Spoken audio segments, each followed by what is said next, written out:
Geçilmez gurbetin sokaklarından, İçilmez suları pınarlarından. Geçilmez gurbetin sokaklarından, İçilmez suları pınarlarından. Öptüğüm o ıslak dudaklarından, öptüğüm o ıslak dudaklarından. Sözlerin doyuyor gecelerime, sözlerin doyuyor gecelerime, sözlerin doyuyor gecelerime, sözlerin doyuyor gecelerime.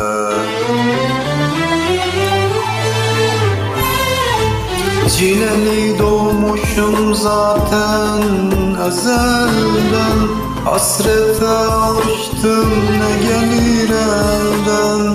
Çileli doğmuşum zaten ezelden, hasrete alıştım ne gelir elden.